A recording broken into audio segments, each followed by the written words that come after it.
Hey, this is Justin Soroyce, and I am going to teach you how to play Sickest Witch. So I'm going to set the game up for 3 players. You can play single player mode by yourself, or up to 6 players can compete against one another. So I'm going to set it up for 3 with 3 different witch cards. So we got these 3, and these are prototypes. They're not going to change too much, but right now they're double-sided, and well, I'll go into that a bit more. But I'm setting it up for 3 players. So each player gets a witch card, and then each player also gets a witch ability card, which you will put next to your witch when you play. So I will show you that up close. We'll get rid of this. And I'll just show you, we'll pretend one player is there, one player is here, and one player is here. And at the beginning of the game, each player will roll their d4 and put it on their witch ability card, and that will tell the player what ability you have in addition to your spells and attacks. And a lot of the game relies on these witch abilities. They'll sort of be almost like a gambling mechanic, where you're trying to decide if you should spend it this turn or wait to use it, depending on how the other witches are advancing. So we can get rid of these because we're only playing with 3 players. Put those aside. And then because we have 3 players, we're going to choose 3 enemies, 3 level 1 enemies. Let's do this guy, and this guy, just sort of random. Put the other level 1s aside. And for level 2, we will choose this guy, and like that guy. And put the other level 2s aside. And for level 3, we're going to go with this one, and this guy. And then also 3 level 4s. So 4, and let's see. He's mean looking. This guy, number 4. And to top it all off, let's choose a boss card. Old Smokey. He's a boss. Oops, you can see the B on there for boss. All right, so that is our stack. And I recommend randomizing all that for your players or when you start the game. But we're going to make the stack in order, starting with level 1 on top. We'll put it in the middle for everyone to see. And we will flip over the first enemy. Actually, I did it sort of wrong. What you should do is you should have the enemies facing on top. And there we go, enemies on top, so you can't see what's underneath, because that's what everyone's fighting for, to kill this poor guy, this old road agent, and to sever his hand and take the hand, imbue it with magic, and make yourself more powerful. So yeah, we'll put him in the middle for you to see. We'll put our enemy stack aside. Let's put it right here, just so you can see that. And the enemy hit point card. Of course, I lost it in my stack. Oh no, where is it? Oh, here it is. The enemy hit point card will go underneath the enemy. So he has an armor class of 10 and hit points of 12. So let's just give him 12 hit points. And then the witches will take their turns attacking this poor bastard, this old road agent. Also at the beginning of the game, forgot to mention that, each player gets 1 level 1 spell, or organ, or hand, or piece, or whatever, randomly. So let's give this player a level 1 spell, this player a level 1 spell, and this player a level 1 spell. And then also they get a level 2 spell, random spells. So let's do that. 1, 2, 3. level 2 spell, level 2 spell, and a level 2 spell. So you, as a player, you're going to keep these 2 spells secret from the other players. And you can see these symbols on the, let's see, these 2 symbols on the cards dictate what type of spell it is. This is, it's a little backwards. This one, it's hard to get used to because the camera's backwards.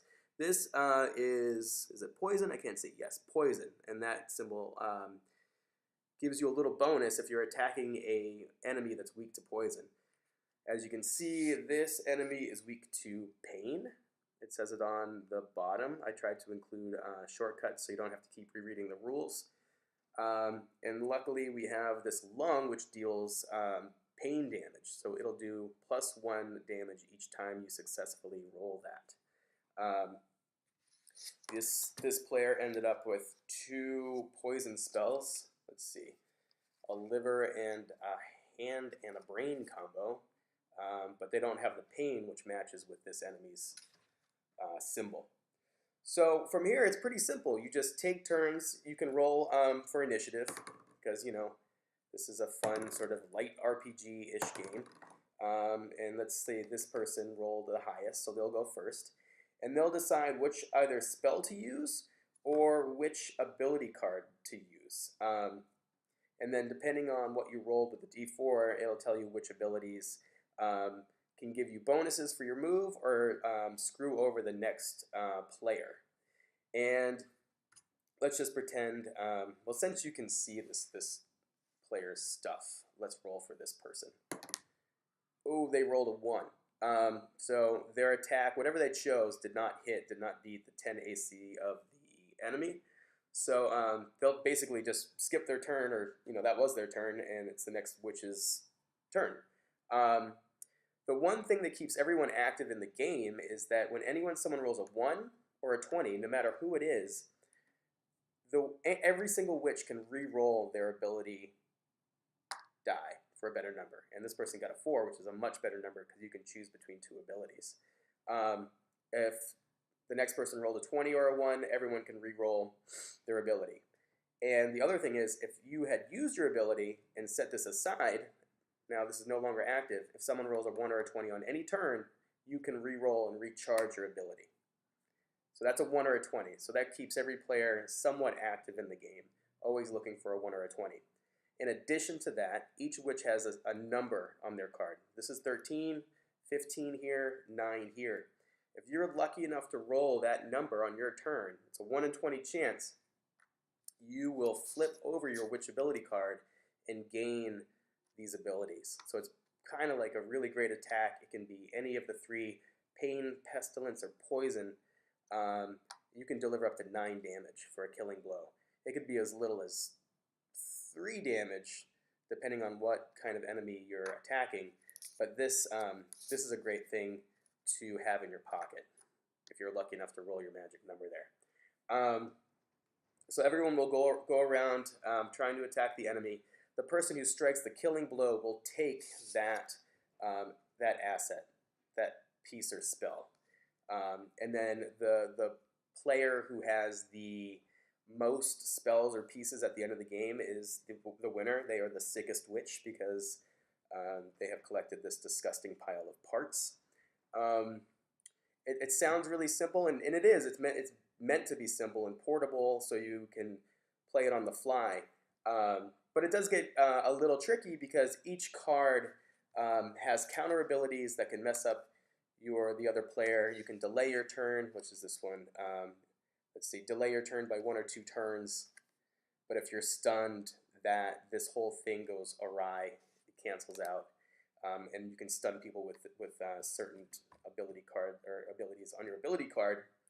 I think I got it all. I think it's all. I think I explained everything. I feel like I'm missing something crucial. Oh yeah. I wanted to ramp up the tension in the second half of the game. So once you kill all the level 1 and all the level 2 enemies, the level 3 and 4 enemies have these descriptions on the bottom.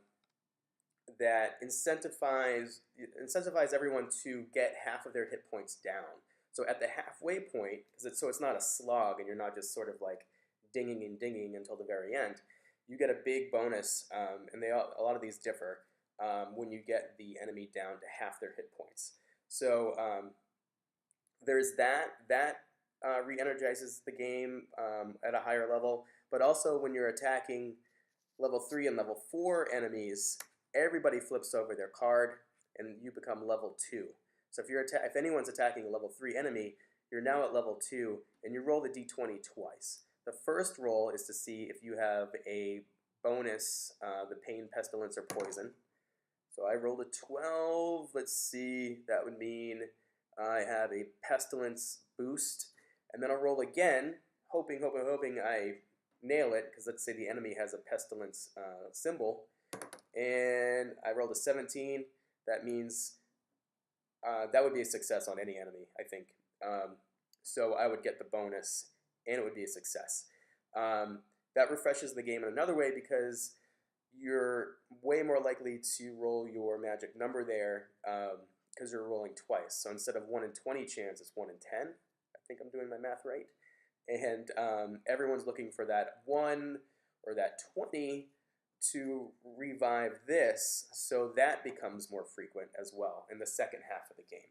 So 2 things with Sickest Switched. I try to keep every player active in the game by always looking for those magic numbers, so you're never really bored. And then the second thing is the tension ramps up in the second half with flipping this over and trying to get the enemies down to half, so you get these crazy bonuses. So that's Sickest Switch in a nutshell. I hope you like it. I think it's really strange and gross and weird, and it's a fun, casual game to have in your pocket. Like literally, you can put it in your pocket with the portable bag. So thanks for checking this out, guys.